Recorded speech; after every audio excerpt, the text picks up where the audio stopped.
Shoot. Team clap. You know we stay focused on winning. King in the beat. We gonna keep bringing this heat your way. I seem to not understand who running this. Yeah, yeah. Shooter. Chasing the checker, just need me some moolah. Don't got no trust, so I give me a Ruger. I'm on the pull up, you think that I Uber. Don't gotta do it, cause I got the shooter. Chasing the checker, just need me some moolah. Don't got no trust, so I give me a Ruger. I'm on the pull up, you think that I Uber. Don't gotta do it, cause I got the shooter. Usually high and game money. I'm like a bee on a gangland. But won't find the thing I will change up. Y'all already know the routine. As you come in, drop a like. Don't forget to, well, we'll wait for some people to get in, but you guys know, drop a like, share it over to the people on Instagram, share it over to any of the pages that you need to, get some people involved in this conversation. So we'll rock out for a few more minutes, give people a chance to come in. Only the black is obeying sequel. Look at the crowd, I don't need to see you. Living your life to impress the people. Lifting myself so stress and equal. Don't try my best to impress the divas. Tell you the truth, I can smash and leave them. Money don't say that you don't retrieve it. This is a problem, please, but shooter. Chasing the check, I just need me some moolah. Don't got no trust, so I give me a Ruger. I'm on the pull up, you think that I Uber. Don't gotta do it, cause I got the shooter. Chasing the check, I just need me some moolah. Don't got no trust, so I keep me a Ruger.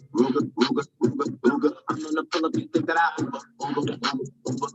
Don't gotta do it, cause I got the shit. Slide through with a couple shooters. Windows dropped, got the glass spit. Low key, got a glass fit. Fit his nose longer than Scott Pitt. I do not slip, I got the new chrome. Two text and a two-tone. Rum shaker, I'm the Undertaker. You can find yourself in that tombstone. Close range, I'm in the hot drop. Soda bottle, niggas pop. Red laser like Cyclops. When you shot the flash, I make them hot scotch. Last cat, he got body bag. Face shot, he was paralyzed from the neck down for the body cast. Real live, we don't run with racks.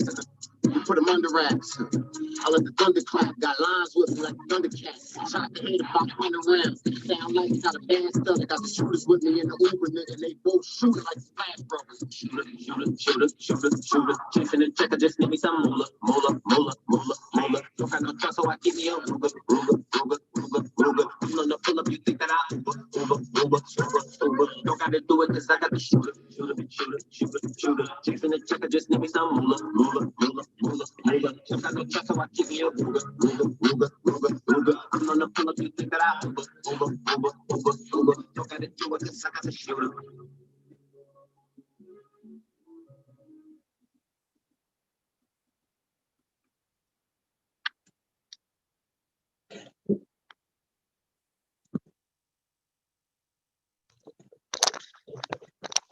Yes. You already know we back with another episode of the Real Talk Cannabis Podcast. We got Frosty McNasty in the building. Today we're gonna talk about IPM, Integrated Pest Management. We're gonna go over what type of pest are problems. We're gonna touch a whole bunch of different subjects, but we're strictly gonna be sticking to IPMs and bugs in the grow room. A much voted on topic that people need some information on. So how you feeling today, Frosty?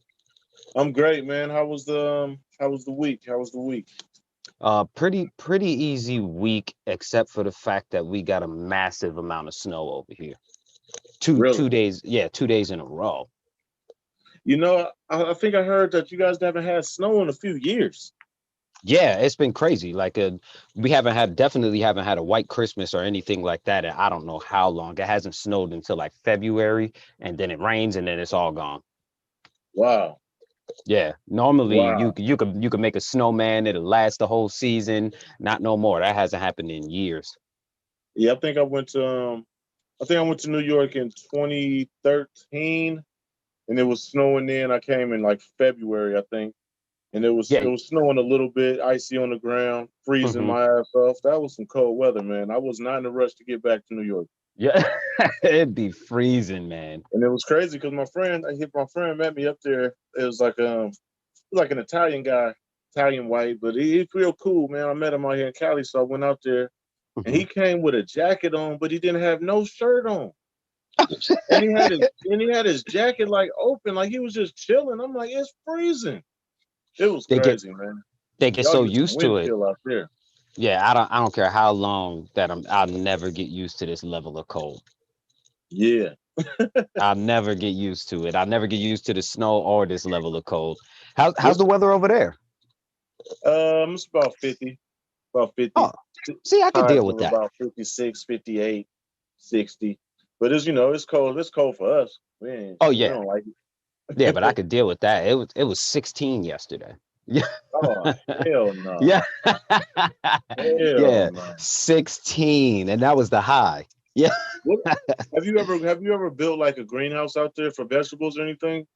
Yes, actually. What is the like temperatures when it get that cold outside? Does it hold any heat at all? Kind of. Kind of. You can't grow any vegetable that you want to. You're gonna have to stick to like the kales, the frost hardy kind of plants during those kind of seasons. Okay, You're not gonna get away with nothing else. You try to do cucumbers or anything like that, it's gonna get powdery mildew, something fierce, and it's over. got you. Yeah, Yeah, so man. It's the but winter something like time. something like kale, shards, something like that, those are cold hardy plants. They'll do good in the wintertime. And you gotta have raised beds. Gotta have raised beds. Yeah, you got to get out the ground. Yeah, because the ground freezes, so Yeah. it's over. And And what about sometimes even the beds freeze. Yeah. yeah. Are you in a house or what? Yeah. You guys got a fireplace or anything? No. No I, w- fireplace, just like gas heaters and shit. yeah, depending on what kind of house you get, there's usually like the regular like radiators, or you can get central air, Oh, okay, okay. central air and heat. Yeah, I actually was thinking about putting one of those wood burning stoves in my house. Oh yeah, yep. Yeah, I was thinking about doing that. But I probably just I'm so used to growing cannabis now. I'm just gonna throw a mini split in that motherfucker. Fuck it. Bruh, my crib got a mini split. Yeah, and Yeah, it does heat and cooling. So yeah, that's what I'm gonna do. Just go ahead and grab that. I'm like, what am I tripping on? Just do what I'm used to. yep, yep. I got a Same mini way. split in one place. It's been running nonstop for like 4 years. Yeah, those mini splits put in work because you got to think They hotels use put mini in work. splits. That's Yeah, the hardest working machine I have, man. Them things going. you got to think when you go to a hotel room will freeze you out if you leave the AC on overnight. That's a mini split they're using. Yeah, yeah. Yeah, they They sit also the got up. a they also got another system I really like. It's from Amana, AMANA, and Okay, they got heat and cool, but it's like a big wall unit, but a window unit, but it's out the wall. You know what I mean? And okay, okay. that thing pumps, man. I'm talking about just works so fucking good. I was like, damn, Yeah, and I've been trying electricity to is cheaper find them. than gas. Yeah, Yeah, so yeah, sometimes it's better to just use something that's going to be electrical versus using something that's going to bring heat because they're going to charge you more for gas than they are on the electrical. yes, yes. Yep. We got propane up here, and propane bill every winter it's like down there $1,000. Yeah, a lot of the like grape farmers and stuff, they got to hook up like propane heaters and stuff when it starts getting cold like this, right? Yeah, Yeah, I seen some of them like the citrus farmers, the grape farmers. I seen them having to use propane heaters in this kind of weather. yeah, but they get a better rate than we do. They get a business rate. They Okay. charging us down there $4 a fucking gallon. In the winter, they Oh, hike everything up, and I think that's kind of messed up, man. To hike stuff up in the winter when you need it, exactly. that's As if fucked we up. got any control over the weather. Like we get extra money in the wintertime. Yeah, like yeah, like if the jobs are gonna pay more to accommodate for this, that's one thing. But when the For jobs real. are paying the same, but you guys are upping the price on stuff, what we supposed to do? Exactly. Yep, they may as well get a fireplace or a wood burning stove, I guess. That's what I'm thinking for next year. Yep. I seen brown guy, he used the wood stove to heat his old greenhouse. Wow, really? Brown guy 420, yeah, he used to have a wood stove inside of his greenhouse and that shit heated his whole greenhouse. Wow. Yeah, so It those will things work. that and they let off CO2. So if there's a grow anywhere around there, it's gonna be beneficial. Wow, I never thought about that. Yeah, they let off CO2. Lots of That'd be pretty CO2. cool. Yeah. Yep. That'd be pretty cool. Yep. So today we're gonna touch on IPM. I'll let you pretty much control it from here, so you can start it off. Well, okay. I did a poll on my YouTube channel to see what people wanted to hear about out of grow controllers, cannabis related apps for your cell phone, or IPM. And people focusing on IPM. I think pest management is at the top of everybody's list because we freak out when we get bugs. We get bugs, we just freak out. Oh yeah. But I think also that the thing we all kind of get lazy about is the prevention. Yes. The prevention is the main key for everything in life. If you get ready, if you stay ready, you ain't got to get ready. So I wanted to pick out the most common pests and talk about them. And I'm coming from a point of view of Marijuana Garden Saver book. If you don't have this book, it's really good to get. I'll put it in front of the camera. It's called Marijuana Garden Saver. Yeah, the title's right there on the video right now. Marijuana Garden Saver. And this is from Ed Rosenthal. This is an old book, but old stuff still applies till now. Oh, just been new products, but the old stuff still works. So let's think about what's the most common. We got mites, right? Yep. That's one of the most common. Mites, thrips, aphids, fungus gnats. Fungus gnats. Let me write that down so I can go straight to the book and figure those out. So I got mites, thrips, fungus gnats, root aphids, and something as of the as of the last couple of years, broad mites. Like out of nowhere, broad mites popped back up and just started taking down people's garden. Something mean.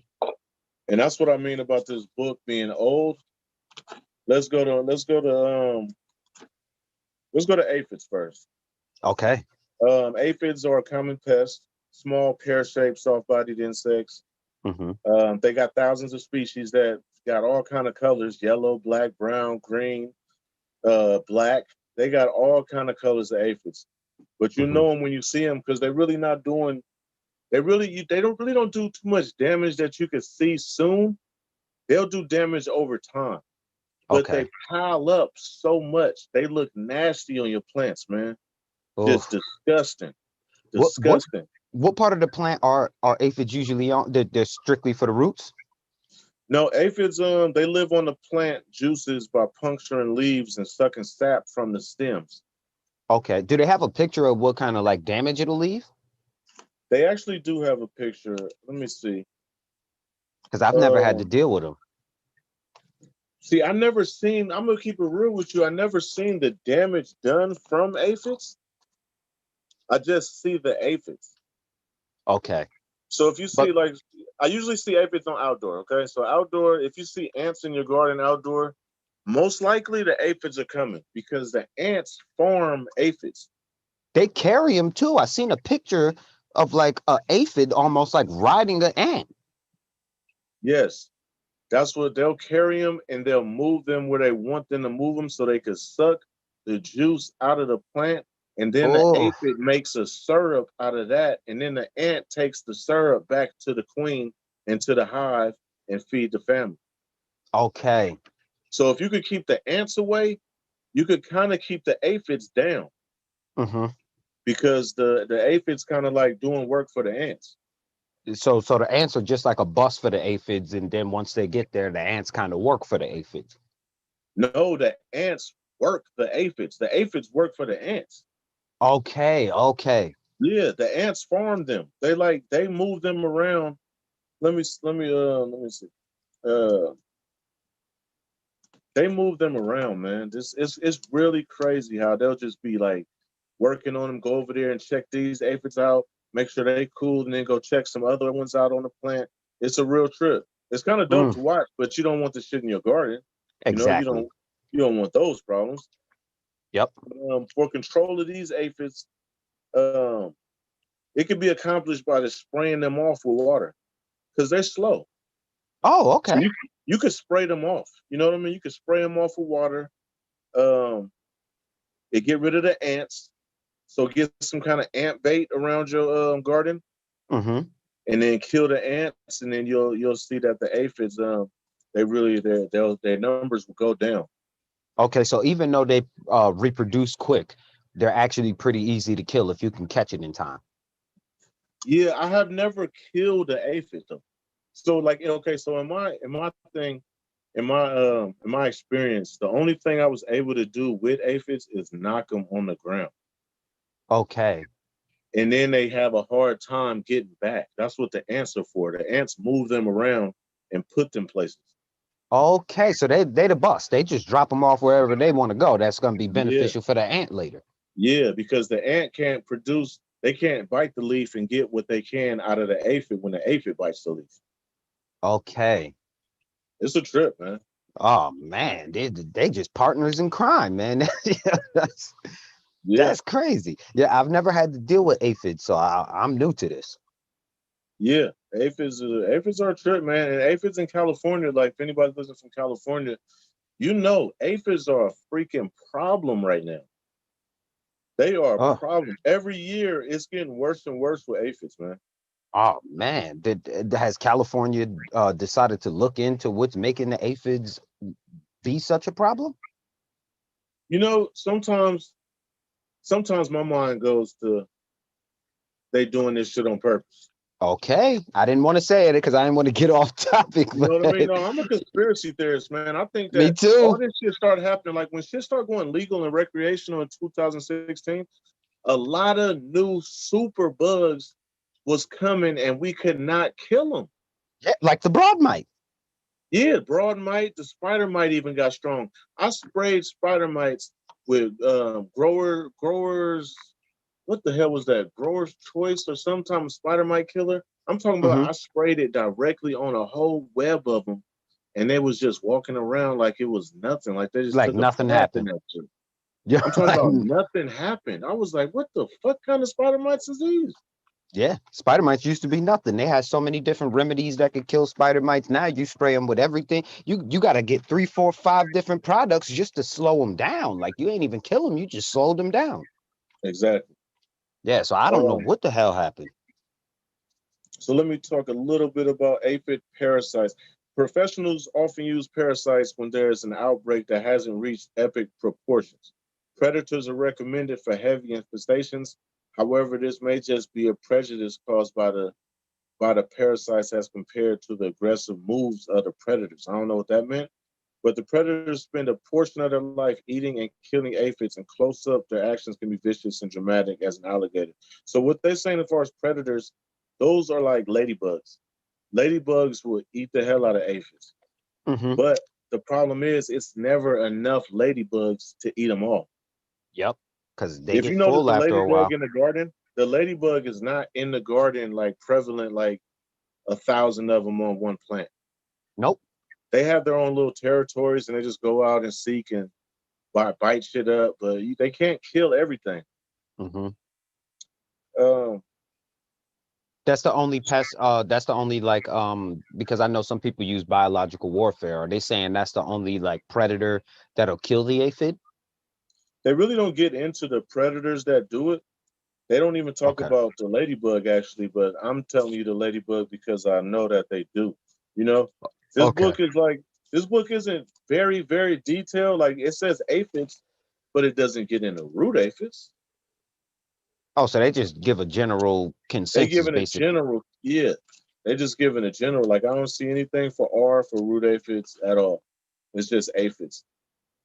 Ugh. But for what it says about prevention for aphids or getting rid of them is beneficial fungi, capsaicin, carbon dioxide, cinnamon oil, cloves, coriander oil, garlic, horticultural oil, insecticidal soap, neem Hmm. oil, pyrithium, soap, vacuuming, and water spray. And the reason they got vacuuming and water spray on there, which is not a pesticide, is because all you can really do with those aphids is knock them off your plant. Yep. Then vacuum them up or kill them That's what I after. come down to. Okay. Because they're like you said, they're not fast. So you can if you can spray them off, get them to the ground, you can kill them, vacuum them up, and you good to go. Yeah, they're not getting back on the plant. Once you knock them down, it's going to be hard for them to get back to the plant. Yep. And most people don't have a ant issue. Like I've never seen many people with like an ant issue in their garden. That's mainly for like outdoor. Yeah, it's outdoor. That's an outdoor thing. The aphids, I've never seen aphids indoors. Okay. I never seen aphids indoors, and I never seen anything as far as root aphids at all. So I can't even talk about that. If you have something to say about that, go ahead. But I have never seen that. Okay. So that's not a pretty deadly pest. That one seems pretty manageable. It's manageable, but it's overwhelming outside because they come and they come quick. Those ants work, man. They don't stop working. If you ever seen an ant farm, you know they don't not stop working. Oh yeah, it's one of the strongest things on the entire planet. Yes, yes. They put in work. Yeah, they do. Yep. Just talking about pests here. After we're done talking about the pests, we could talk about like what we use. Okay. And why. And fungus gnats. In my opinion, I'll just say fungus gnats have never been a problem to me. If I see them, I never see enough for me to be so alarmed as to try to do something to them. Yep. They hang around. They don't really do too much. They don't fuck with the plant. I don't really worry about them too much. I'll put some sticky traps down, and that's about it. Here's the deadly issue when it comes to fungus gnats. People overwater, and it's usually in soil. So usually if you're doing soil indoor, most people overwater. So they water once every 3-4 days. They'll just drench a pot and come back 3-4 days later, drench a pot, and you're just literally leaving food for the fungus gnats to feed off of. And as they begin to feed, they'll start to eat your roots because they lay eggs inside of it. So you won't even see them. You might see some of the adults like on the very top part of your soil, but the babies are like buried deep in, and they don't come to the top until they're full grown. So they're just in there eating away at your roots, and you can't figure out. You think your pH is messed up. You think I'm feeding too heavy or I'm not feeding enough. And the whole time you're just overwatering, and it's letting the fungus gnats go crazy. Like if you ever got fungus gnats in your house, you'll notice they usually stick to the sink. They'll stay by the sink because it's usually always a source of water for them right there by the sink, and they need that to because water usually comes with bacteria. Water and bacteria go hand in hand. If they don't have anything to feed off of, they're done. So if you let your pots dry out, they'll just leave. Wow. But if you're overwatering, oh man, Subcool made a whole t-shirt and everything, fuck fungus gnats. And it's literally that comes from overwatering. If you're not overwatering and you letting your plants dry back and you just giving them enough to last to the next day, you usually won't see them. And if you do, they don't really want to stay in your garden because it's nothing for them to eat. You said that the larvae will eat the roots? Yeah, hell yeah. They'll start to kill your roots. Wow. Yep, Grandmaster level went through it too. Because they lay them inside the roots, and they will start to eat your roots because beneficial bacteria builds down by the root zone. So that beneficial bacteria that's building the mycelium, the all the other beneficials that's building, that's what they're gonna eat. So what about let me see, what about their cycle though? Like how do you have to be like in a super soil for them to be a real problem? So like a soil that stays around for a long time, like a no-till garden. Is that something to worry about? No, because you can get them in cocoa too. So it's literally they just come. They just come. If you're overwatering and your shit is constantly heavily drenched, they're coming. Okay, it says right here what it does to the plant. Fungus gnats larvae eat roots, root hairs, and organic matter, which weakens the plant. They are also vectors for disease. Adult gnats do not eat. They live only to reproduce. So you're really focusing on only the larvae that's in the soil. You're trying to get rid of that. Yes. Gotcha. And you need to kill the adults because they're the reason that the larvae is there to start off with. The larvae wouldn't be there if the adults weren't there laying eggs. This says prevention, indoor entry. Okay, it says for prevention, it says prevent indoor entry of gnats by keeping screens on all open windows. Place a barrier over the soil so the gnats have no place to lay their eggs. A piece of cloth, cardboard, or a layer of sand all work. Yep. But Fungus see, gnats need moist soil near the surface to reproduce. Let the soil dry between waterings as much as the plants will tolerate, usually to a depth of about 1 inch. A layer of light, well-draining soil, such as vermiculite, perlite, or diatomaceous earth at the top will help with this. This yes. disrupts the larvae's gnats food supply and makes it difficult for an infestation to take hold. Yes. And this is Right. another reason that I was telling people not to add bokashi to your super soil, because when you add bokashi, the bokashi is going to break down the organic material into a fungus that literally feeds the fungus gnat. Yeah, because Literally. they eat the fungus. Exactly. So you're Yeah. literally making a full platter for them every time you add bokashi to your super soil. So that's no good. That's no good. Keep That's no bokashi good. for a bokashi bucket, ferment something or something like that, but do not add it to anything that has to do with your medium. So I guess I'm on to the right track with those Floraflex steak drippers. Yes. Because the water is not on the top. It's at the middle to bottom. So Yes. that's kind of good. Because they don't want to go through any of that. They don't want to go through anything dry. They want to get right to where it's moist at. And the only way that's going to be on the top 2 inches is if you're overwatering. If you're overwatering, the whole pot is wet, top to bottom is heavy. That's where they're going to be at. Okay. So So in during the book, flushing, you said what? especially if you're doing like really heavy like flushes and drenches, then Yeah. yeah, they'll definitely come.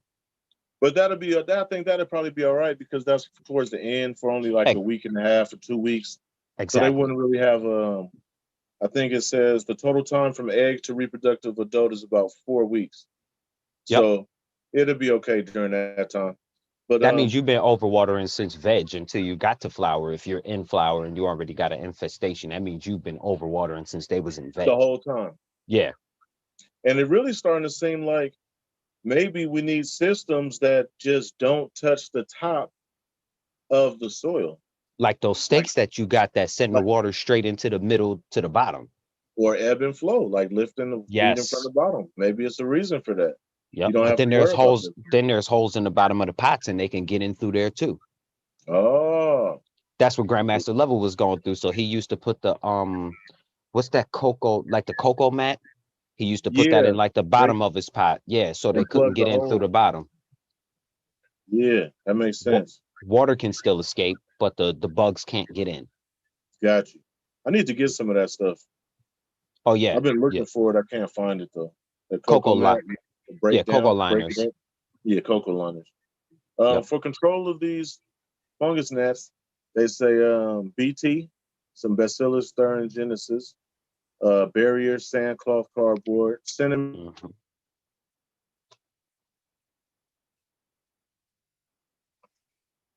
Yep. Frosty, you horticultural oil, insecticidal soaps, neem oil, predatory mites, predatory nematodes, pyrithium, and media topping with vermiculite, perlite, or diatomaceous earth. Yep, because the vermiculite and the perlite almost acts like blades towards them, so they don't want to dig into vermiculite or perlite because it cuts them up. And that's the whole purpose of the diatomaceous earth also. Yes. It'll cut up everything. But the only thing about all three of those is if you're watering top feed, you're going to disrupt these.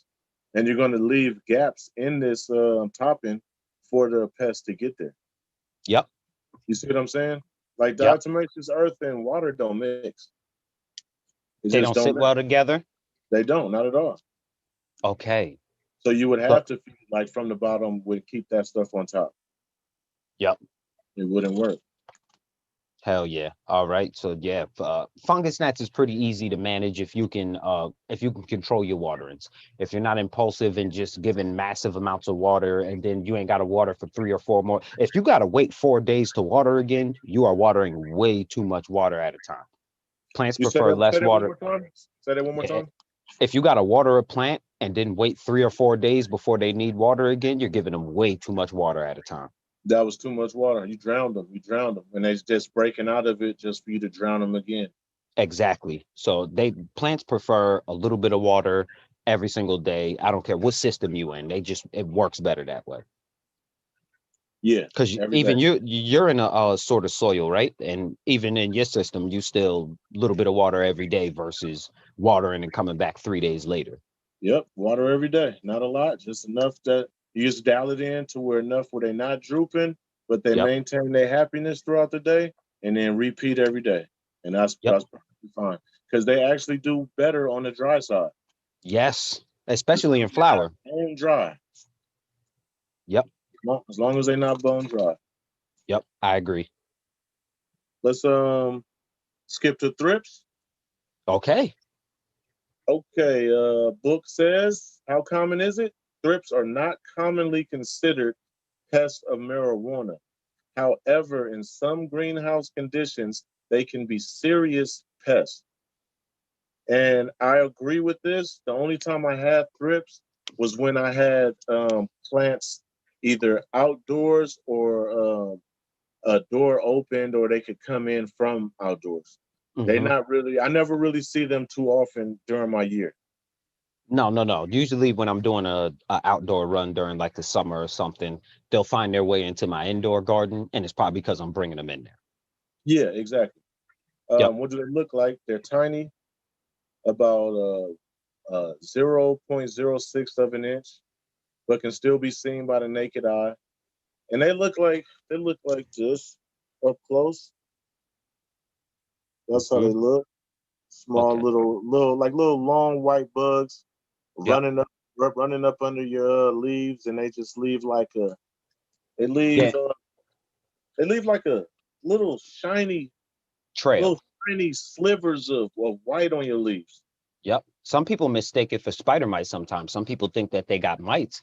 And no, you Yeah, just got thrips. if you don't know any better, you're gonna think it's mites. But as soon as you see mites happen, you'll know the difference. Oh yeah, yeah. Because thrips leave almost like a trail. Like they'll leave a trail of like it kind of looks like a trail of slime almost. Yeah, You'll like see a like little white slime trails trail. on yeah, you'll see like a white trail on your leaves and you'll know, okay, that's just thrips. Does it say is it easy or difficult to get rid of? There you go. Uh, Yes. Yes. Perfect. That's a beautiful picture of it too. yeah, that's exactly it. Yep. Uh, what it does to the plant. Thrips use a saw-like structure to pierce and scrape the flesh until sap begins to flow. Then they suck up the juices and leave a surface of patchy white or silvery scrapes. The leaf surface looks scarred or scabby. Eventually, the leaves look like all the chlorophyll has been drained, and then they turn white. Thrips leave behind greenish black specks of poop on and under the leaves. Scar Mm. tissue shows up in silver patches. Thrip damage can resemble that of spider mites or leaf miners at first, but more severe cases result in the color strip leaves. So yeah, Yep. you'll definitely be able to see the damage on them. If you're Yep. looking at your plants, you'll definitely see the damage. And here's a nice trick for people. If you think you're seeing thrip damage and you can't really tell, go in your room at when the lights are out with a green light, and literally it'll like glow in the dark. You'll see their damage. It like glows in the dark when you see it. Oh, really? Yeah, underneath the green light, it almost like it'll almost look like you're looking at it under a black light. When you look at Okay. it under green light, it highlights. You'll see it like Father Mike showed me that, and he was like, if you go in your room under a green light, almost any bug you got, if it leaves damage, it's gonna highlight in the green light versus in the daytime. Very important. I'm gonna put green lights in my next build out. Yep, that's what made me put green lights in my room. So Yeah. when I gotta go in there, I can literally see if I'm seeing any kind of damage because I don't care what bug it is. It's gonna show up like it's underneath a black light if you see it under the green. Okay. Yep. Outdoors, thrips hibernate over the winter in soil and plant debris. Thrips Mm. become active when the temperature climbs over 60 degrees Fahrenheit. The warm, stable temperatures of indoor gardens allow them to be active year round. Thrips Oh, are more serious problem indoors because of this, and also because a natural soil dwelling fungus that affects thrips pupae is not present indoors. Something to think okay. about right there. So because they don't have any real natural predators indoor, they could They could just just go. live. Yeah. They could just live and And keep the on warm going. and the warmer your room is, probably the faster they're gonna reproduce. And with LEDs, it's getting warmer and warmer. Because you got to run it warmer when you got You LEDs gotta because run they it ain't warmer. putting off the amount of heat that like a Gavita or a single ended would. So that's the time to really be on this IPM. Yes. The reproduction rate and life cycle, females lay eggs from 40 to 300 depending on species. And plant crevices or actually insert themselves into the leaves and stems. Mm-hmm. Wow. When they fall to the ground, the larvae feed until they enter the pupal stage when they fall to the ground. And when the soil fungi provides some biocontrol outdoors, depending on the species and temperature, optimum is 77 to 82 degrees Fahrenheit. The larval thrips hatch, pupate, and mature to egg-laying adults in 7 to 30 days. Oh, so That's anywhere fast. between 7 and 30 days? From larval thrips, they hatch, pupate, and mature to egg-laying adults in a week to 30 days. Woo! Fast. So yeah, that could become a problem that gets out of control quick. So the thrips are drawn to the colors blue and yellow. So it's best to avoid having yellow walls or items around your cannabis gardens. Yellow and blue sticky cards can be used as indicator traps to detect an infestation of thrips. Use garlic in outdoor gardens to repel thrips. That's good. Garlic gets rid of a lot of shit.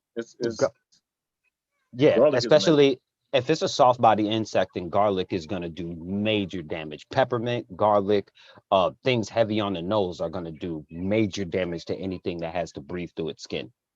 Yes. Control for them is a barrier, placing a collar around the top of the container, something that they can't get to the soil, just like with the fungus gnats. All these soil things, man, it's all in the soil.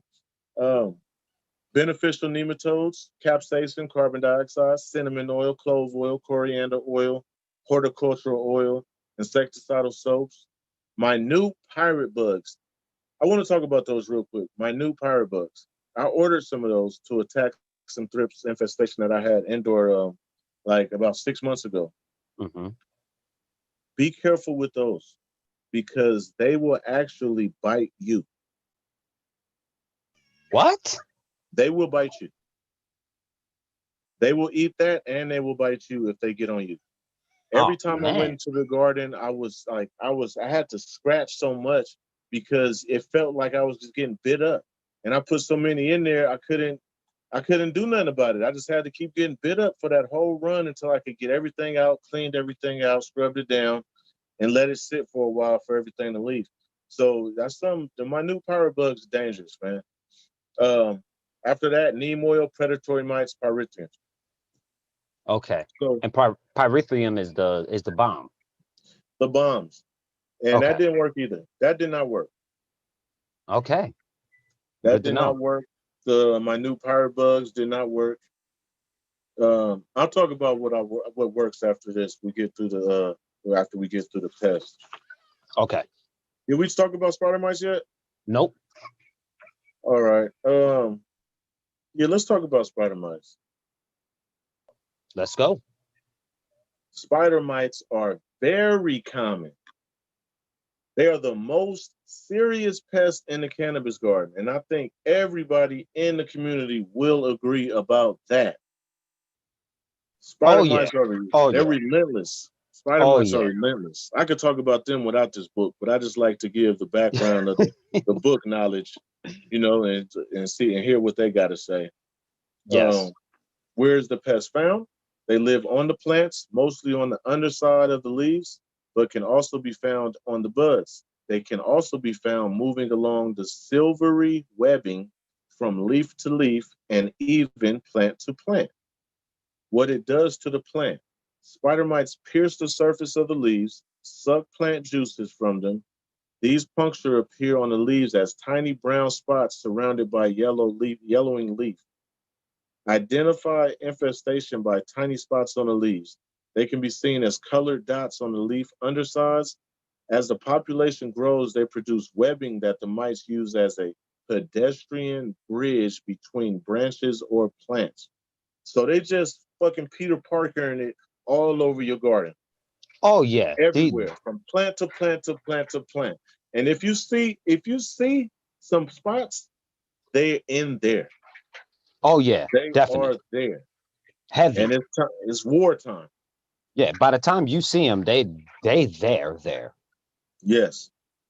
Yeah, so Um. you is and they are hard to kill, man. I'm talking it. I've seen people go round after round to the point they just got to shut the room down for a little while in order to actually kill them. Yep. Got to let them go away because they want food, so they'll get the fuck out your room if ain't nothing in there to eat. Exactly. They'll leave. Yep. How they work? Spider mites are sap feeders. Like many other garden pests, they are more of a threat than most, though, due to their high rate of reproduction. Spider mites are by far the most fearsome of all plant pests. They suck plant juices, weaken the plant. Spider mites multiply quickly. They are most active in warmer climates than cold ones. So that's why if you've been growing, you'll always notice that your winter run is the best run you could get. Yep. The best run. Because Yep. believe it or not, like I said, if you see the spots, then you got mites in there. But sometimes you got mites in there and you don't see the spots. Sometimes they just get overlooked and you Oh don't yeah. see them, but they in there. And Like then when they sometimes start getting warmer, they come out full fledged, man. They just come on out. like some people will give you a cut and in their garden they haven't seen no damage, they haven't seen no sign of mites because they usually run a cooler temperature than you do. Now if your temperatures are out of control and you run in some 85, 90 degree temperatures and you can't get control of it, oh, they will take your garden right over. They're much slower in his because he's running cooler temperatures, and yours they're going to reproduce like crazy. Yeah. And they can lie dormant. They could Yeah. lie dormant and just wait for the right temperatures and just come right back. Just like them fucking thrips, man. It's Yep. crazy. Yep. That is one of the most dangerous pests that you can. To me, it is the most dangerous pest that you can have in your garden. Most definitely. Most definitely. That's the Yep. that's the boogeyman. Yes. It. Yeah. Wait. It's the fear for most growers. What are these? That's the larva, isn't it? Or is that actually the mites? Those babies. Yep. That's the mites laying their babies on the underside of the plant just to grow up and start eating right away. Yep. And the way you can find them is if you see some damage on a leaf, take that leaf, bring it somewhere else, pull your phone out, hit the video mode, zoom in, and I promise you, you're going to see them. You'll see them moving. You'll see them as clear as day. Yep. You don't need a microscope. You don't need any of that. Like, just You'll get your see them. phone out, Just stare at them. put the flash on, zoom in, and you're going to see them. Reproduction rate and life cycle. Newly hatched mites are 3-to-1 female male. So for every 3 females, it's 1 male. And each female lays up to 200 eggs. This life cycle can Woo! repeat. Listen to this. This life cycle can repeat as often as every 8 days. Oh, That's what I'm saying. When you see the mites, they are in there. it's wartime. They are in there. It's time to soak it down every 3 days. Soak it down, soak it down, soak it down. And they'll dwindle. They'll dwindle if you do that. But Hmm. sometimes you get lazy and spray one, spray 2 days later, and then just be like, okay, I got them. No, you're going to have to do that for a while. Oh, Yeah, yeah. and they don't really come out till flower time. That's what's That's the the hard part worst about it. part. That's the That's the worst hard part. part. Yeah. Because They you come can't out get. when you think everything is good. That's when Yep. you see a web over there in the corner, like, oh shit. Yep. And it's And over with. there's certain things you can also use in veg that you can't use in flour. Exactly. Like what I use. Yeah, it's certain Uh, things you could get away with in veg that you just can't get away with in flour. So the spider mites are just try your best not to get them. That's that's my advice to you. Try your best to not get them because if you got them, oh man. but speaking of spider mites too, if you grow in California, California has become so lenient with mites. They're not even tripping no more. They just know it's something that they got to spray for, and it's something that we just got to stay on top because they're around. It's like they're just Yep. around, and you really just got to stay on your sprays every week for preventative. I know this does me right. Every 7 days I spray, and I'm fine for preventative. But you got to stay on it. If you get lazy, it's like sometimes I get lazy a little bit and miss and think everything's good, and then be like, oh shit, Boom. I start seeing it, and then you got to go back to knocking shit back down. So And it goes back to what you said. If you stay ready, you don't have to get ready. So the best thing to do is prevent yourself from ever getting mites in the first place. The hell with trying to kill them once they're there. That's the hard part. The easiest thing you can do is to just prevent yourself from getting them. Keep up on your sprays. Try your best not to forget. Shit happens, life happens, but try your best to keep up on your IPM. Yeah. For prevention, let me read this couple paragraphs on prevention. Almost all spider mite infestations enter the garden on an infested plant or through the ventilation system, or are introduced by gardeners who carry the hitchhikers into the garden. Point being, you going to your grocery store, your local grocery store, you could bring back so many pests just by saying, hey, what's up, man? Shaking hands. Yeah, what's up? What you growing this time? Oh, I'm growing this. I'm doing this. Okay, go get back in your car. You drop a couple mites in your car. You go to the grow. You get whatever you got from the grocery store. You put that in your grow room. You drop a couple mites there. You get back. You get the mites back on your body. You go back to the grow spot. It's that simple, and you'll never see it. You'll never see them. Nope. But it's that simple as just going to the store. Like me, I live in a growers county. Everybody grow. You know what I mean? Where I'm at.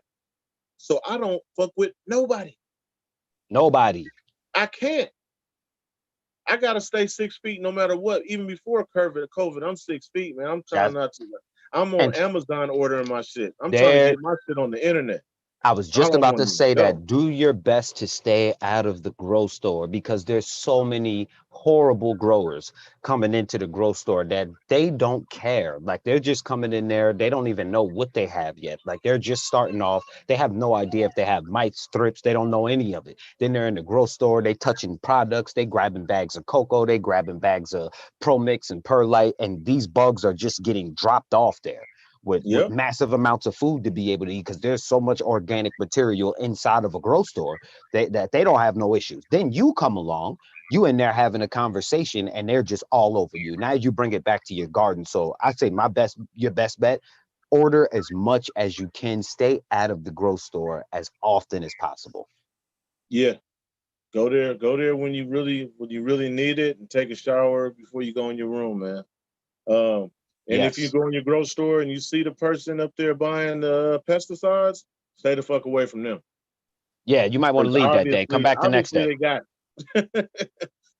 Just go ahead and come back the next day. Just go ahead and leave and be like, yo, I actually didn't need nothing. I'll just come back and get it tomorrow. And the people at the grocery store, they grow. Oh, yeah. So they in there bringing shit around too. You know, oh, yeah. I'm telling you, spider mites is a dangerous bug, man.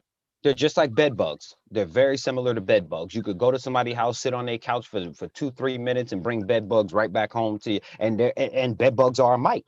It's a mite, just like a spider mite is. It's the same exact thing. The same way you could bring bed bugs home is the same way that you could bring spider mites into your garden. It's the same. They're both mites. Same exact thing. That's same crazy. thing.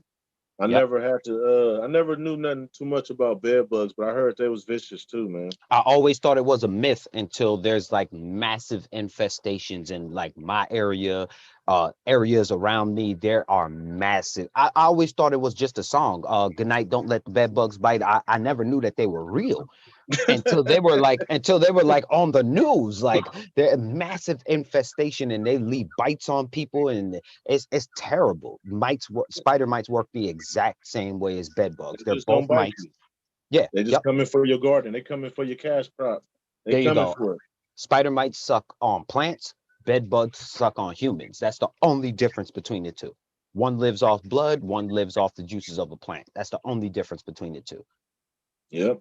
So continuing on with the prevention, use a fine dust filter in the ventilation system, and never enter the grow space wearing clothing that has recently been outdoors. And I do this all the time. I'm not going to lie about it. That's fucking impossible, damn near. For me, that's impossible. So you got to be wary of where you're going and who you interacting with, before outdoors before you come back inside and bring that shit in. Because it's kind of hard for you to be like, when I first started growing, I would tell my boy, and I would be like, man, why you ain't wearing like one of them white suits like the He was like, man, ain't nobody doing that shit. That's a You know fact. what I mean? Yeah, I was that's young. a I fact. didn't know. I was like, man, you should suit up and be all sterile and this and that. Yeah. Like, man, chill out, man. Just chill out. All Just right. relax. What else? It says neem oil is often used as a preventative, but always look out for webbing and for the yellow-brown spots mites leave when feeding. Infected mother plants transmit mites on their clones. That's probably the number one way that you got it if you get it. So it is especially important to watch for mites in a mother room. When you spot mite symptoms, take action immediately. Control. Spider mites thrive in dry climates. High humidity slows spider mite development and reproduction. This can be used in vegetative and early flowering stages to slow population increase. So we could stop there and talk some more about that, what they just said. So basically having a good VPD will literally reduce your chances of actually having mites in the first place. Yes. So you got LEDs, right? You need about 82 to 84 degrees. So if you follow in VPD, that's about 70 to 75% humidity. Spider mites don't like that. Nope. They like it dry. They like it dry and they like it hot and dry, like Arizona weather. I honestly don't believe that though. I'm reading it, but I don't believe that. These spider mites out here have adapted and they don't give a fuck what you talking about or what you do with your VPD. If it's warm in there, I'm about to get busy. That's the mindset of these spider mites out here. If it's warm, they about to get busy. You got to remember, since that book's been made, these bugs have had a long time to be able to adjust to a lot of different situations. This book is fucking copyright 2008. Oh yeah. But it was probably written before that, you know? Oh yeah. And the knowledge from it is probably from long before that. Yeah. So you guys, this is real right here. This can happen. Oh. It's just sickening. When you see spider mites, you be like, oh, you just be like, man. Fuck. Yeah, that just ruined my night. Man. Like, yeah. It's dangerous. Yeah, this is the damage. This is spider mite damage. This is what your leaves will look like. Yeah, yo, Frosty, you ever thought you had a good round and you checking all your plants, everything is good, and then you get to the furthest corner of the back of the room and you notice one whole plant webbed? You like, fuck, man. Yeah. And a lot of growers. You know what you do in that instant? Leave that shit right there. Yep, because if that's the one that they want to farm on, let them have it. Let them have it. Let them have it. If that's where y'all want to build y'all little habitat, if that'll keep you focused off of staying off the rest of the plants, then keep that plant. That's that webbing right there. That's real. Oh yeah, I've seen bad webbing. I've seen some shit. Oh my God. I actually put that on my Instagram before, some webbing shit. And I'm like, you know, just be honest, shit. It happens, man. You get lazy sometime and you look up thinking everything is good, and you got a whole fucking whole plant just ate up. And a lot of growers won't admit it. A lot of growers won't show it. A lot of growers won't say anything about it. But truth be told, every grower has had to deal with having a webbed ass plant inside of their grow room. It happens. It's nothing you can do about it. That's how you learned how to. That's how you learned how to deal with it. And you're not gonna, if you haven't dealt with any of these things, what we're telling you is gonna help a little bit, but the only help is going through it. You're gonna have to really see these things in action and understand, because I've told myself, oh yeah, I'm just gonna spray and then do this and do that. It don't work like that. Nope. It don't work like that, man. I just told you what they do. They formulate new babies every 8 days. Now, that's not saying that they're all born on the same day.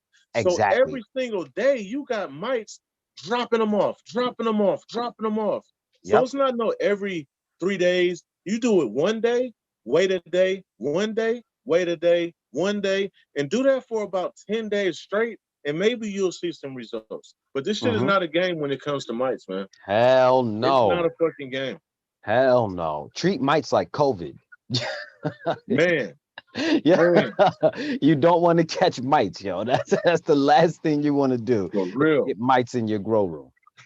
You For are real, in for the battle I of your only life. accept cuts. I only accept cuts from you, and like 2 other people.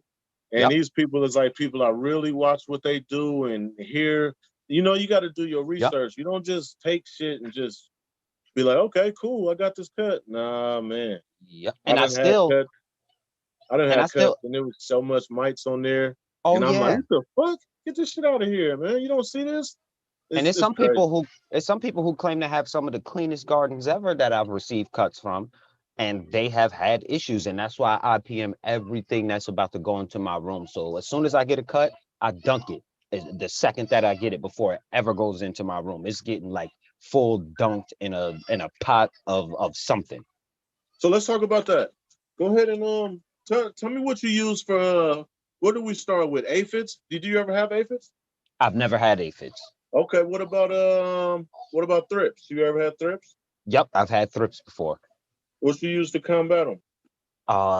At the time when I had thrips, I believe I was just using neem. Okay, that's what I'm talking about. Yeah, I believe neem kills almost Let me every skip the insect shit. that you Let's can skip the think of. bullshit. Let's skip the bullshit. I wanted to show you guys something. I wanted to show you guys the drugs. These are drugs right here. You Hmm. see that shit? Oh yeah, Avid. Don't use this. Nope, Don't use this. This will get rid of everything, but don't use this. everything. No, no, no, no, no. It's Here's some more carcinogen. There's drugs. so many things wrong with it. Oh yes, This shit works yes. great. Don't use it. Nope, It's not for cannabis. nope. It's not for anything in my opinion, but it's definitely not for cannabis. This shit works good. This shit works okay. And this is a neem oil derivative. Hmm. This is a neem oil derivative. It's azadractin or some shit. Yep, Comes from neem oil, so it's okay. But it's a waste of your money. This yep. is a waste of your money. I'm gonna tell you why in a minute. That's a waste of your money. They just Um, synthesized one compound out of the neem oil, and that's how they make that. yeah. This is called Smite. Woo! I never used this, Oh, you going but into the drugs? this is only no, this is okay to use. This is only geraniol, peppermint oil, cottonseed oil, rosemary oil. I'm gonna Okay. tell you something about oils, man. Hmm. The oils for me, like all that type of shit, they don't work. Nope. I found one oil that I use, and it's the only oil that's featured in this book under every single pest that they list in here. Hmm. Neem oil. Neem. That's it, and that's all, man. I Yep. hear bullshit about neem oil, this and that. But let me tell you, go into flower after 3-4 weeks of spraying neem oil once a week. You're not going to have a fucking problem. Hell no. You're Hell not no. going to have a problem at all. No problems. And if you do, None. I'll give you $100, but you got to Yeah. prove it. Yeah, absolutely. And the good thing is that neem oil actually leaves a layer on your plant. So even if a bug comes after you've been spraying neem oil consistently, as soon as they bite into your plant, they're dead. It's Yep. over. It's over. But the rest of You those can oils, actually, everybody just, hey, uh, use this essential oil and use this essential oil in it. None of that works. None of that works. And it y'all doesn't know me. work, man. I'm an organic king. Like I'm Mr. Vegan. Like I'm the organic king. I'm telling you right Exactly. now, none of that works. None of it. The good thing about neem oil also is it's so strong. You could go in there with a good sprayer and spray all the plants and don't have to be so anal about getting under every single leaf Oh yeah. because that shit is going to touch everything on top of the leaf. The bug is going to bite it from the bottom and be fucked up. Yep. Oh, It's going to get everywhere. quick question about something else. Do you use any kind of like yucca or like dish soap to like thin out the oils? I use it's called sticky something from Emerald Harvest or Humboldt Harvest. I forget, but it's a surfactant, and I use that with the neem oil just to make sure everything is fully emulsified in the water. Yes, because if not, it'll just sit right on top of the leaves because Yeah, the you got leaves to do got that. like a waxy surface. So you got to be able to like break that oil up because oil sits on top of water. And then on top of that, it's going to sit on top of your leaf. So you're going to need some type of like surfactant to be able to like break it down a little. And the neem oil is like I'm starting to like the smell of it because I know it's doing its fucking job. So I like things that's doing its job. And it's like, man, if you come in the next day, you could just smell like the residue of it. But look at your Yep. plants, you can see the residue on there. You know you protect it, man. Ain't Yep. nothing don't want nothing to do with that. Now, one thing They don't about want neem, nothing to do with that anymore. do not spray neem oil anywhere close to lights on. And from my experience, if you spray neem oil close to lights on, I've definitely burnt a few plants like that. Yo, you would burn the shit out your plants. Burn the You shit out. you need at least 4 hours. So what I do is like an hour or two after the lights go off, that's when I'll go in with the neem and go crazy. And then it's nice and dry by the time the lights come on. And it also leaves your leaves nice and shiny. Like the plants just look like they appreciate the fact that you gave them something that'll actually help them. And if I'm right, I think the plants actually absorb neem. They actually like use it and hold on to it. Yeah, that it gets into the system. That's why people don't like it, because they say that, oh, it makes people throw up when they smoke the weed and blah, blah, blah. If you threw up off of neem oil being sprayed, then they sprayed that shit in like week 6. That's what, Like, maybe even later than that. yeah, like come on, it don't work like that, man. People be Yeah. real crazy with shit because they want to push a product. That's what it's all about, pushing a That's different bromance. product. But it's old shit that works, man. All the old stuff works. Neem oil Yeah, works. Let that's me tell you how good bromance. it works. My back room, my backyard room, right? Yep. I seen Beautiful mite room. damage on the leaf when they was about a foot tall. I sprayed the whole room with neem. I sprayed the whole room with neem a week after that. I'm in week 4. I'm in week 5. Starting week 5, there's no sign of mites ever. Because unlike a lot of other It's that products, simple. neem literally kills on contact. Like there's other products that's going to claim they kill on contact. Neem literally kills on contact. Like no ifs, ands, or, and I don't really care what pest it is. Neem kills on contact. Any soft body insect, neem will kill it on contact. Yeah. So There's other I'm a products neem that say guy. that, but they're not. I'm a neem guy too. I like neem, but for my preventative, I use Sulfoyl X. So it's neem and sulfur. That's the best of both worlds. Yep. So I just use but if I don't have Sulfoyl X, then I'll gladly just use neem and get the same exact results. I have Sulfoyl X also, but it's something I hate the smell of that shit. Oh, that smell is like I'd rather smell the neem. Me too. I'd rather smell Me neem, too. man. Me So too. I It just is stick with the neem. strong. But it works, man. You know, that's one of those things that work. There's so much stuff out there that says that works, man. You just sulfur and neem are the two go-tos, and they both act as fungicides and miticides. Yep. So I haven't had fucking powder mildew in so long, man. And I used to go through that shit all the time, and I haven't had it in like a year and a half. None. Because you went back to using neem? Yep. Now, Frosty, what was the reason that you stopped using neem in the first place? Because people was filling my head with that it ain't cool. Exact same here. Same here. And I had one bad experience where I sprayed like maybe an hour before the lights came on because I had forgot to do it in like the middle of the night. So I forgot to do it. I came in like an hour before the lights came on, sprayed them, burnt the hell out of my plants. That's my fault though. Like I shouldn't have blamed the neem on that. And then on top of that, I'm listening to other people. I'm like, man, I got to stop using this shit. And then come to find out it is the best thing to use. Yep. But it's no money in that because the neem market is took up by just basic neem, well, the little white bottle with the black letters, neem oil. Like it's done. Like you can't make money off of that. You know what I mean? You can market it some other way, but they try to come up with new cute ways to have you spending money on some shit. And let me tell you what you're spending money on. Let me tell you this. This has geraniol 0.06%. It has peppermint oil, 0.002%.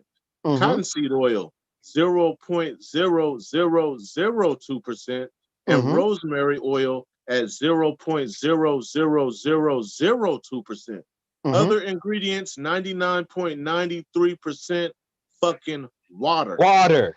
Yeah, fucking water compared to getting some 100% neem oil. And polyethylene ether. So that's like a little bit of alcohol. Alcohol, yep. They selling products. That's all it is. You get neem oil. They selling you water. Full pressed neem oil Facts. Full press neem oil, nothing else. Warm. Make sure it's warm. Make sure it's down there hot. Put it in your fucking water. Put some Surfactant in there or some dish soap. Shake it up real good and get busy. And you're saving a ton of money. And you got the fucking knowledge that nothing's going to happen. It's going to work. Exactly. This shit works, man. No ifs, ands, or buts about it. Like, you can't even question neem oil. I'm talking hundreds and hundreds of years. Neem oil has been used on all sorts of plants to get rid of pests. And it has worked on almost every pest you can think of. Yes, sir. It works hands down. So yeah, I'm with you. If I'm not using sulfur, I'm using neem. And the only reason that I even started using sulfur is because broad mites got so heavy. And I know one of the best things that you can use against broad mites is sulfur. It's one of the only things that could kill them. Like, you could try any other product you want to. Broad mites live through any fucking thing. That's why I think that was a released fucking insect too, because it just lives through everything. I don't care what you throw at broad mites, they live. Speak on it. Speak on broad mites, because I don't know shit about them. I don't even know what they look like or anything. Yeah, broad mites are that. Normally they were for like hemp farmers used to have to really deal with broad mites, and they disappeared for a very long time. And then out of nowhere, maybe like 2 years ago, broad mites just came back and they were taking down gardens left and right. I'm talking whole crops, outdoor, indoor. They were just destroying everything. And the hops latent viroid is residual of the toxins released from the broad mites. Wow. So broad mites bite your plants, they release a toxin as they bite your plant, and that leads to hops latent viroid, and that entire genetic is done unless you tissue culture it back. That's the shit that Medicropper talking about, the broad mites and the fucking hops latent. Now, the reason he had hops latent viroid is because he had broad mites. Yeah. And he knew he had broad mites, and then it led to him having hops latent viroid. Without the broad mites, you wouldn't have to deal with it. But they're so, and then the worst part about the broad mite is when you go to spray, they'll burrow into the stalk of your plant until you're done spraying and then come back out afterwards. That's sick. So they're smart on top of it. Like, not only are you deadly and you live through almost anything, you also burrow into the stalk when I'm spraying, and then you come back out afterwards. What bug thinks like that? I've never known another insect that attacks cannabis that is that smart as well. One thing I do want to say is my opinion with all these bugs is I have to admire their resilience. Oh yeah. They are creatures of God just like we are. I gotta respect them. You have to. It's like the shit that they do and the shit that they able to accomplish to survive and procreate. The shit is amazing, man. Yes. It's amazing, man. And broad mites winterize. So, like, let's say you know that bugs don't reproduce as fast in the cold. If you try to get your room a little bit colder, they'll burrow inside of your stalk until you decide to warm your room back up, and then they'll come back out. And they can live through the winter, so they can die. Huh. No, so they can literally like freeze. They'll go into hibernation, and then once it thaws out, they'll come right back out. They are super deadly, but that I gotta respect it. That is an amazing insect right there. Yeah, smart, you gotta respect very it. smart insect. But I just don't get how they disappeared for so long, only to come back tougher than they were back then. Man, and that is one of the toughest pests to kill. It's just like a spider mite, but on steroids. Like if spider mites started injecting steroids, there would be a broad mite. Wow. Yeah. So I've never had to deal with them, luckily. But I've seen people like Mendo Dope, they had to deal with them for a while. Oh man, it was terrible. Lost whole plants, gigantic plants from broad mites. Subcool had to empty out his room, bomb it, not grow nothing, and start from seed all over again because of broad mites. Medicropper is still trying to recover from broad mites, and this is a year and some change later, and he's still dealing with residual effects from the That's the importance of having seeds too, guys. Stock up on seeds, man. Whatever breeder, I'm not here to just talk about myself, but whatever breeder you like, stock up on their gear and put that shit up. You don't have to pop everything you get. Stock up, because you never know what might happen to make you go start all over again by seed, just to make sure you don't have no funguses or diseases or pests. Exactly. And Frosty's being humble, and I'm gonna let him be humble, but I'm gonna speak for him. Go and stock up on some Frosty gear. Like he's not gonna say it because he's a breeder. I get it and I respect it. He doesn't want to just be on here broadcast that, hey, come get my No, stuff. man, No, I'm serious though. It's a lot of breeders out there, and I it like is. me being humble is me being me. That's how this community is, and that's how it Oh yeah. formulated. It's Oh a yeah. humble community. And I Anybody love it. just talking big shit is good to watch, but I would rather spend my money with humble breeders that's really doing it for a reason, and just like to see other people get some or get a good deal out of something. You know, Hell like yeah. But yeah, on my man, channel, but on my channel, we promote Frosty McNasty over here. So y'all make sure that y'all get over to his YouTube page and you'll get the rest of the information that you need from there to be able to get you some amazing gear in your garden. I'm talking about somebody that actually takes the time to find something that's fire and work with it. He's not just taking anything just because someone said it's good. He actually knows it's good before he decides to breed with it. So stock up on that gear. Go ahead and do that. I'll let him be humble, but since I'm not a breeder, I can speak for him. So this is what I'm saying. Yeah. I appreciate it. I appreciate it. Oh yeah, Um, love what you're doing, man. sticking to IPM, Yep. I'm looking through the comments now because we pretty much told you guys what pests are and what we like to use. But I see somebody, Mike Ross says, Neem got a bad rep because people use it wrong and were burning their plants up. Big Yep. facts. They Yeah, didn't me know what the too. fuck they was doing. And I a did lot it. of And people overdo the oils like they need to put 4 ounces a gallon instead of the 1 to 2. You don't it have to says put it. more. Less is always best, just like with nutrients. You don't have to pump them up with nutrients. Just give them the shit they need. NPK. It's not hard. NPK. It's not hard. Nope.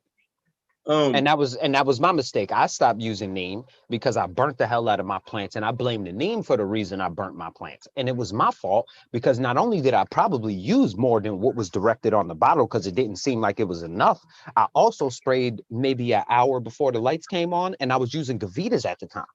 So those Gavitas came on top of yeah, me just spraying them. I don't care what I yeah. would have sprayed at that time. They probably would have burned.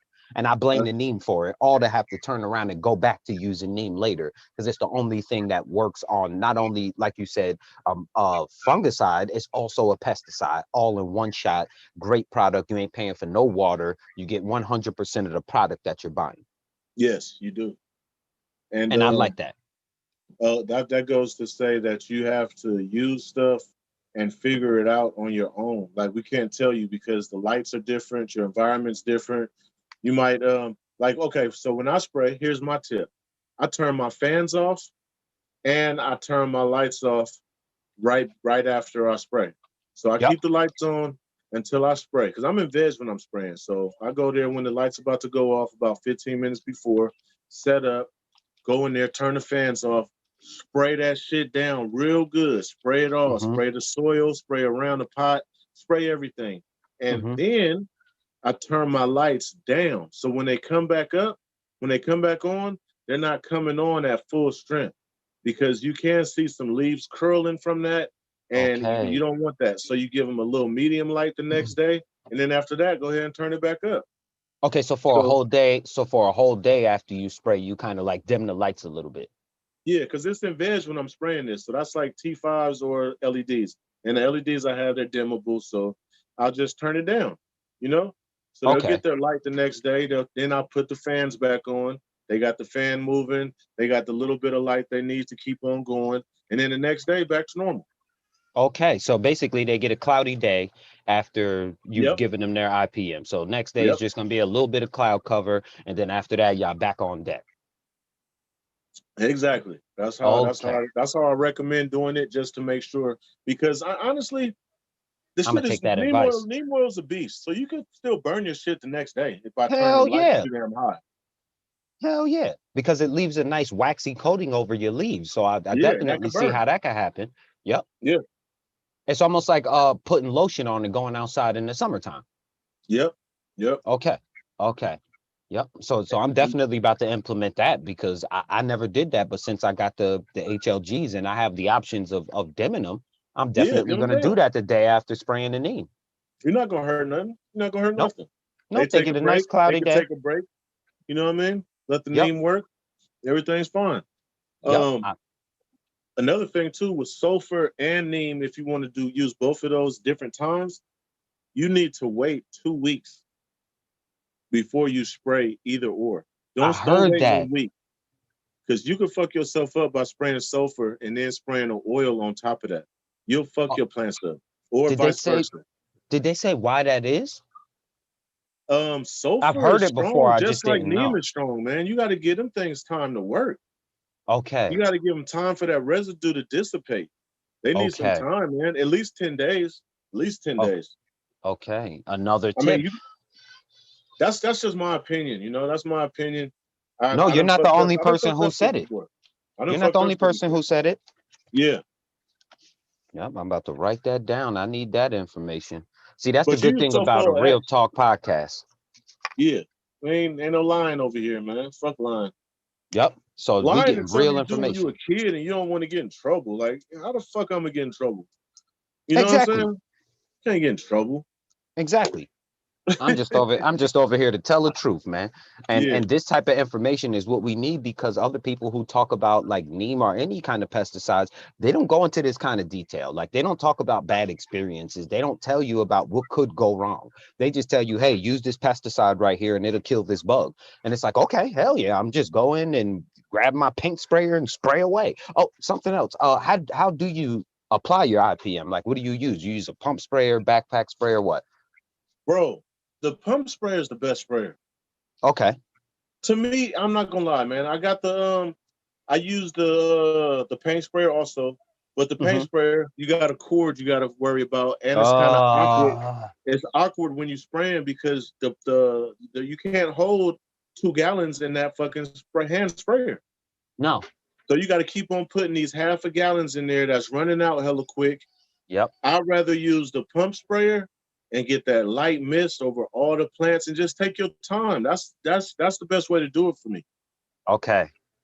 That's the best way. I used that paint sprayer for years though. I mean, I liked it, but I don't get the results I get with that raindrop, that Rain X or something sprayer. Just pump it up and just light mist all under the leaves, the tops, everything. It works great. Very even coverage.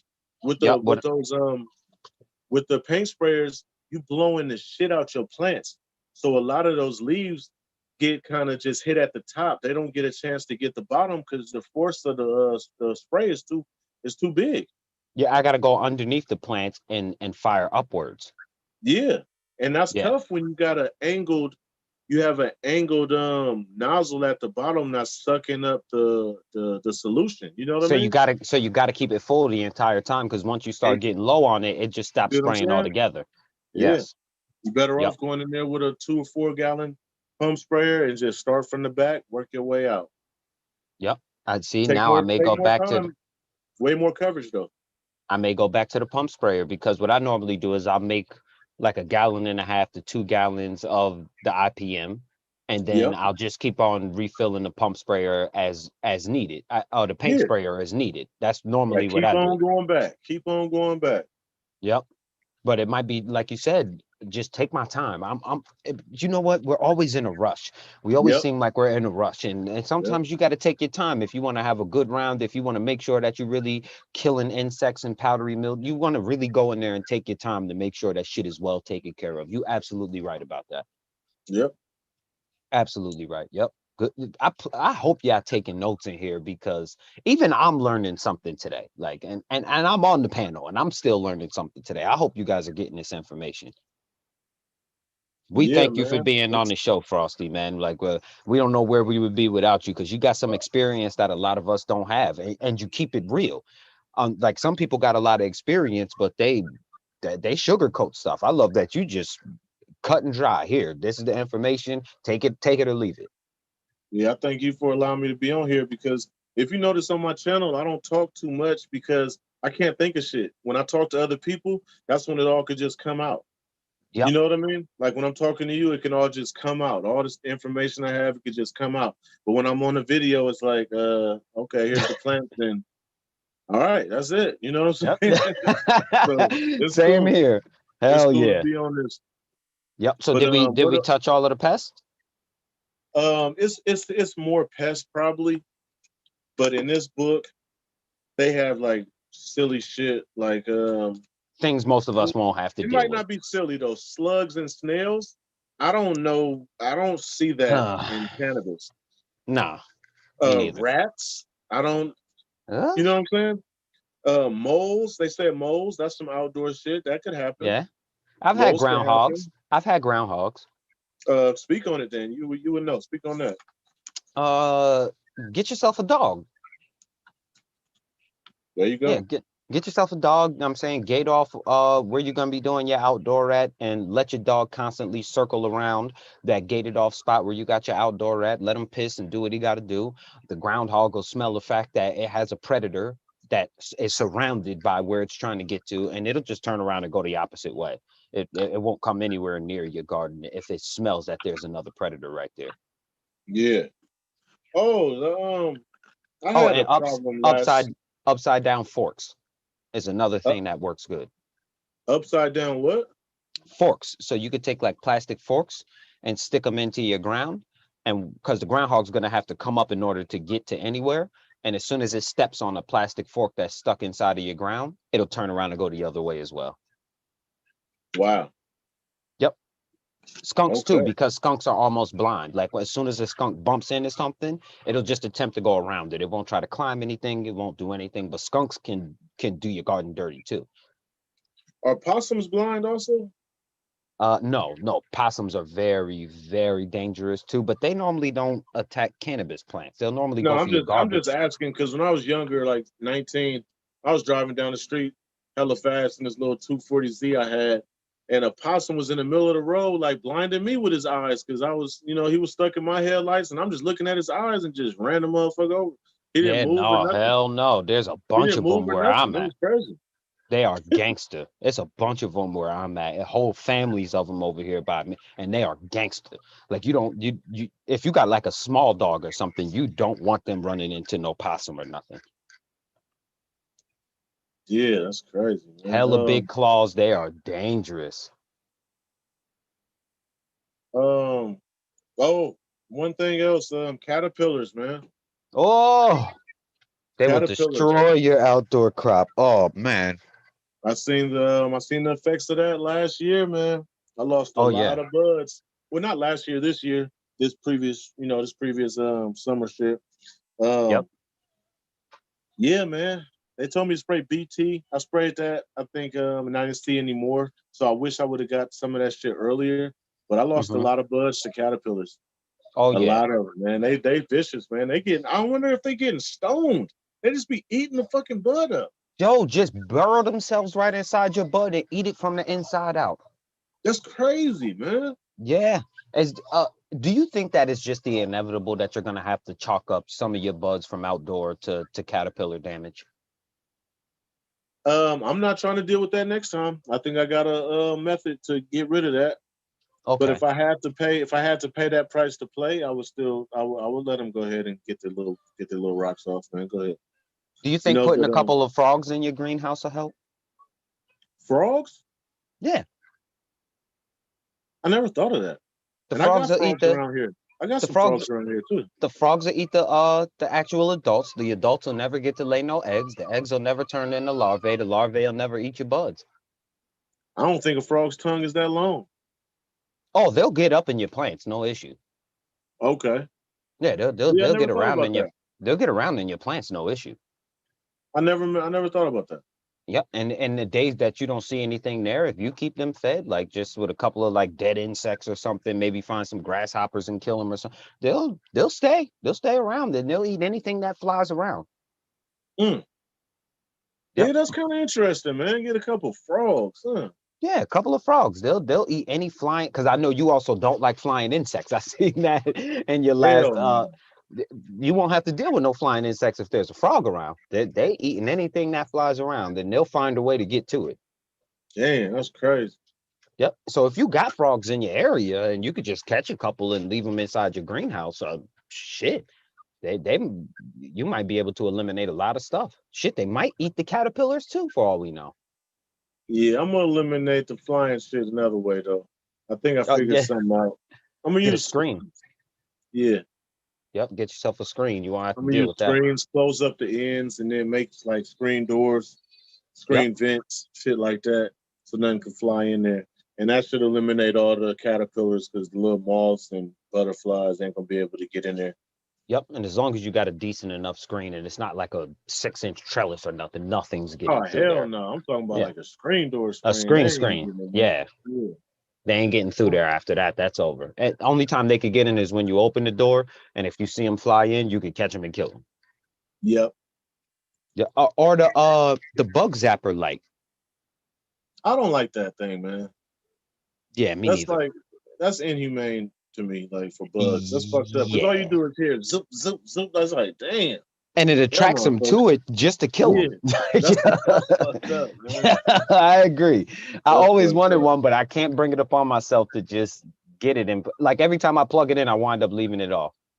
Yeah, I'd rather just get something keep them away. Like Yep. some, like some citronella candles or something, or Yep. just something to keep you away, and then that's fine, man. I ain't trying to hate on Yeah, your life. you don't have to die. Just stay away from my plants. Yeah, exactly. That's why I want the screens. You come over there, you can smell it all you want to, but then when you come close enough and smell that neem, you'll probably just dip. Exactly. Yeah. Yep. Yep. But we all good? Anything else about the sprays or whatever? That's Anybody got about any questions? If you got any questions, now's the time because we're gonna wrap this thing up. Yep. So you guys go ahead. If you got any last questions, go ahead and put them in the chat. Yeah. Oh yeah, there's Lost Coast plant therapy. That's okay to use. I use that when it's flowering, maybe once every other week or every 10 days or so, just to Okay. just to keep everything clean and make sure nothing arises. And So I can say that's okay. that's just essential oils, right? Yep, just an essential oil, but it's safe to use to harvest and things like that. Or I use a green cleaner, which is just like an insecticidal soap, and that's fine to a harvest also. Like don't worry about, like, a lot of people say don't spray anything on your weed leaves when it's flowering. That's fine to listen to and not do. We all want that. But if you know you battling something sometimes and it's a possibility, it's good to just use like some kind of cleaner, safe thing, a safe something that just keeps everything clean until you can get out of there. Yep. Just prevention, Yeah, Yep. green cleaner is expensive, but you use like an ounce, a gallon for preventative and just do that once a week and you're fine. It's not going to fuck your weed up. It's not going to do nothing. You'll be all right. So even if you don't have a problem, there's still something that you would use throughout flower? I wouldn't use it if I don't have any problem. Like if I seen a problem like in week 3 or something, then you got to spray something safe. Okay. You know what I mean? But if you don't see any problem at all whatsoever, you fine. Don't worry about it. Yeah, I don't like when people say, "Hey, you're week 4 and you seen one spot of a spider mite in the back of your room, kill your whole room." Kill yourself, man. Yeah, That shit kill sounds crazy. yourself. That shit.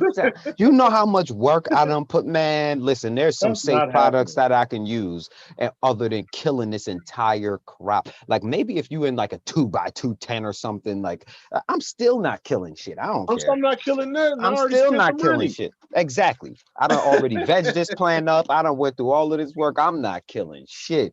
Man, can't Yeah, do that. I remember one time I had a couple of burnt leaves in my room from something. I think I let them dry back too much or something. And they were like, "Hey, I hate to see you having a bad round. It's just good to just kill it and start over." I'm in week 6. Yeah, I'm not killing Yeah, that. I'm in week 6 and I let it dry back too much and a few leaves burned. I'm not harvesting leaves. I don't care about these goddamn leaves. Yeah, it's products out there that's safe to use all the way to harvest, man. Don't worry about that shit. Yep. Environmental Plus is a good one. Environmental Plus. Yeah, that's a good one just to spray anytime. Like if you just, man, let me go ahead and just spray some shit just to keep everything fine. That's a good one. You can spray that like when lights are on in T5s. You got T5s. You can spray that with the T5s on. It's fine. Oh, okay. So it's not a really like volatile kind of It's IP. not strong. It just keeps everything nice and keeps everything away. Like if someone was thinking about coming, they'll change their mind, and you're Okay. fine. You know, Sterilize your room real it's quick. just to mix it up. I use that just to like mix it up. You know. Yep. Do you see 'Cause some you want a people who little. use like a little peroxide in water? I was thinking about that, man. Yeah, some I people was use a thinking little about bit that. of peroxide in water because if you think most of your damn, and somebody just said it in the chat too. Yeah, I see that. Yeah, and that's my homie too. So yeah, some people say, but if you think about it, most IPM products do have a little bit of peroxide in them. And it's sterile. It's sterile. It's a company called Agri Air, and Agri air. basically, yeah, and basically they have like a purifier that just pumps out like a fog, but it's a hydrogen peroxide fog, and it just keeps the air clean. Okay, so that'll So stop any type of like mildews from building. yeah, yeah. So it's Okay. pretty so that so I start thinking about that. Like I just seen that a couple of days ago, and I was like, oh, okay, so maybe a little peroxide will be fine to spray on your plants every now and then. Yep, and they're Because using the alcohol peroxide and is great, peroxides. They're using alcohol and peroxides in almost every other IPMs you're going to get anyway. man. I'm telling you, man. Yeah, they're You using a gotta whole lot of water and a little bit of peroxide. gotta be smart. Yep, Organic Herbs 420 said Dr. Bronner's. Have you ever used any Dr. Bronner's, like the peppermint soap and stuff? I haven't. Nope. I thought about using it before, but I didn't do it. But I thought Yep. about it because it I've smells I've fucking heard good amazing. I've heard good things about it. But what I used to Yeah. use was I wash my hair with that shit. Shit's great. oh yeah, I used to use what's the other one that smelled like heavy peppermint that everyone was using at one time. I It forgot had the to be name the of it. Dr. Bronner's, man. No, there's another one that smells like heavy peppermint, and I forgot the fucking name of it. Damn it. Yeah, I forgot the name of it. There was another one I used to use that smelled like heavy peppermint. It came in like the black bottle. Um, I forgot the name of it, but there was another one I used that was like heavily just peppermint oil, and it didn't Yeah, work. I ain't gonna lie to you. yeah, man. If you got a problem already, that's not what you want to go for. You want to go for the name or something if you already have a problem. Yeah, if you're not in flower, also. Yes. So if you get a problem in flower, I would suggest Lost Coast Plant Therapy Mm-hmm.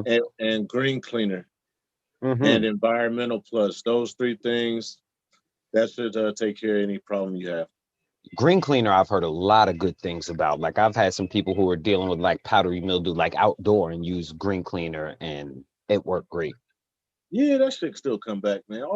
I don't know, man. People be Yeah. lying, man. Like I used Green Cleaner before on PM, and it doesn't it knocked it away, but it still came back. Like PM is one of those things that it don't stop till your crop is done. Yep. You ever tried and silica? and, and then everything's cleaned up. I never tried silica as far as spraying it on a plant. See, silica changes the pH of your leaf until it's alkaline, and powdery mildew needs an acidic leaf in order to lay its spores. So if you're using a silica, it'll just change the pH of your leaf, and powdery mildew can't form no matter what because it creates an alkaline environment on top of the leaf. So like raw NPK got a silica that's super cheap powdered version. You ain't got to pay for no water, no nothing. It's 100% potassium silicate, and it'll change the pH of your leaf, and powdery mildew won't even be able to lay its spores on it. That sounds great. Yeah, so But that's another one for you guys. is that something you would use in flower when you're in mid fucking flower? I don't know about that.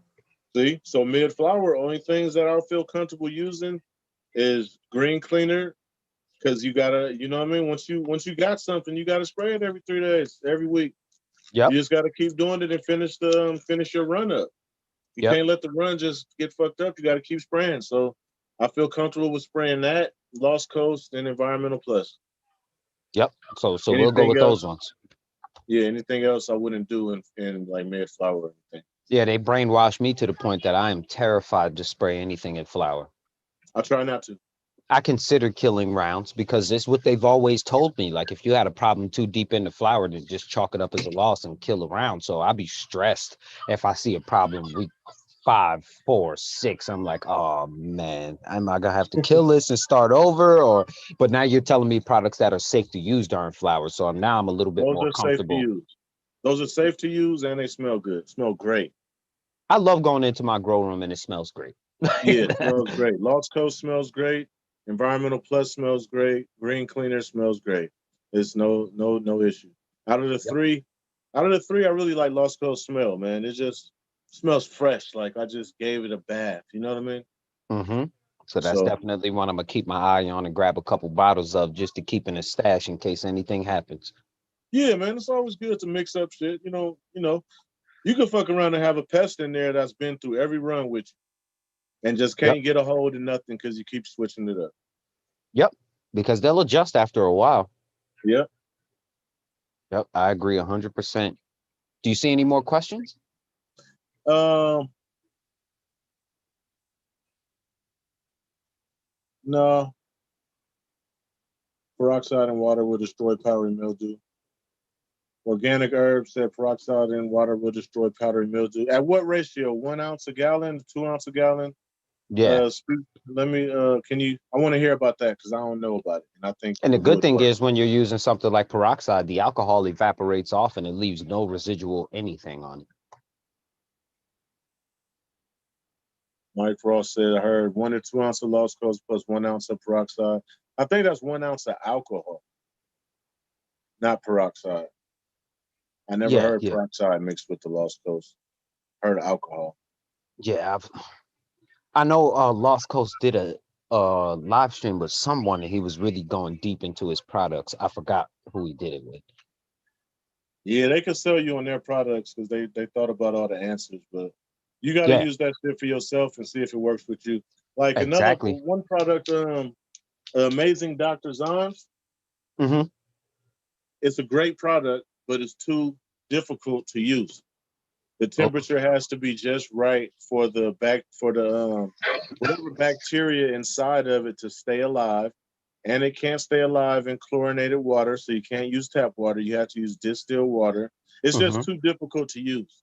Okay. So it's a good product, but it's too difficult to use, and the price point's not really there. So it's okay, but I took that out the regimen. Yeah, I just got to comment on one thing. I seen someone said, "Why do you have powdery mildew? Just vent." Venting isn't going to stop you from getting powdery mildew, like because sometimes you need a vent that's so large for your room. Now, again, if you're in a tent or something, these kind of methods may work. But if you got a room and you got a couple of lights and you doing something serious, you're not going to be able to vent out enough humidity or anything that's going to stop powdery mildew from building. You actually might be cooling your room off too much and helping powdery mildew by just venting it. So it's not that simple. Like everybody would just be venting it. And if you're in a sealed room, you don't want to be venting shit. But yeah, just venting isn't going to stop you from getting powdery mildew. I'll tell you that right now. Yeah, that's just that thing with different types of growers. Yeah, it all depends on what kind of scale you're growing on. Now, if you're in Yeah, a tent or something, I'm in a tent. Exactly. Yeah, I knew you yeah, were in a tent because you said that's venting. different.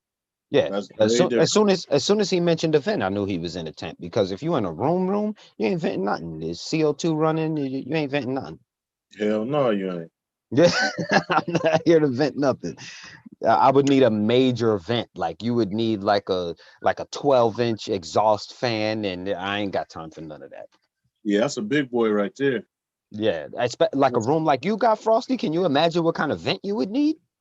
Man, Yeah, huge. you would need a big ass vent to be able to pull air from one side of the room to the other at That's a why. nice That's why I ratio. just focus. That's why I just focus on veg. That's the important thing. Make sure your veg is healthy as hell, and you shouldn't have any problems. You just gave us another topic for one of the future episodes is how important veg is. That's definitely something we're gonna have to talk because they always talk about flour. It's just flour, flour, flour, flour. Veg is the most important part of your grow. I don't care what anyone tells you.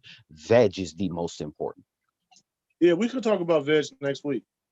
Oh yeah, yep. So we can Yeah, do that. I don't want to go in too deep to it now because I could go in, but veggies, man. yeah, I used to veg I is used to crazy. always think I used to always think flour. Just make sure that your flour round is good and you're gonna be good. No, no, no, no, no, no, no. It doesn't work like that. 2 ounces to a organic herb said he uses it 2 ounces to a gallon. Peroxide 2 ounces to a gallon. Yeah. 2 ounces a gallon. I use it 2 ounces a gallon. Hold on. What did you say? He said he uses Oh, two peroxide ounces two a ounces gallon to a of gallon. peroxide. Okay, that sounds cool.